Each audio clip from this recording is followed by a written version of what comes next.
The obsidian throne room was silent, heavy with the weight of power. Torches flickered along the walls, their purple flames casting long shadows across the polished floor. Soldiers stood at attention, unmoving, barely breathing. At the far end, Turles sat slouched in his throne, one leg crossed, his expression bored as he flicked through flickering holograms of war reports. That boredom ended the moment the doors opened. A sharp metallic hiss sliced through the silence as the tall chamber doors slid apart. Fanta stepped inside with precise, confident strides. Each click of her high-heeled boots echoed across the chamber, like someone who had every right to command the room. Her uniform, a deep mix of midnight blue and royal purple, caught the torchlight with gold edges. Her emerald eyes were cold, assessing everything in a single sweep. The guards straightened instinctively, not because she demanded it, because her presence made them. Turles didn't look up at first.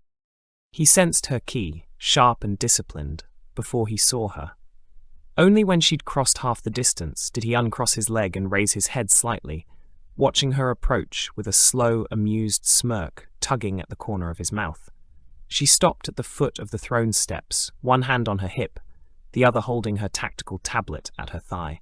Her posture was perfectly still, like a soldier carved from stone. "You're late," he replied, voice low and relaxed. "That doesn't happen." She didn't flinch, didn't hesitate. "I confirmed the fleet routes personally," she said, her tone steady and clipped. "The new operators get nervous around you. Nervous workers make mistakes." Her eyes sharpened slightly. "I'm not allowing mistakes anywhere near you." A few soldiers shifted where they stood, the tension in the room rising. Turles noticed their reaction, but his eyes never left hers. He rose from the throne, descending the steps one at a time. His aura didn't flare, but the impact of his footsteps was enough to vibrate through the hall. When he stopped just a few feet from her, the air between them seemed to tighten. "I don't need protection from my own men," he answered. Her voice softened, but only in volume, not in resolve. "No," she said. "You need someone competent, unafraid, someone who won't freeze in your presence." His smirk deepened. He let his gaze trail along the details of her uniform, her stance, the unwavering focus in her eyes. "When you walk into a room like that," he replied quietly, "you make even this throne feel small." Her eyes flicked toward him, not a smile, but something close to acknowledgement. "Then I'll keep doing it," she said.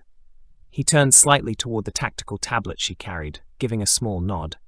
"Show me." Fanta stepped closer, lifting the screen between them.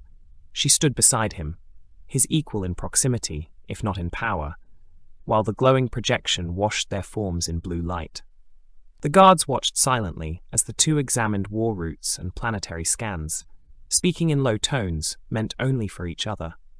The throne room, moments ago filled with stale silence, now felt alive with sharp energy. Whenever she walked in, something in him sharpened, and everyone in the room could feel it. Fanta was his shadow commander, and Turles wouldn't let anyone forget it.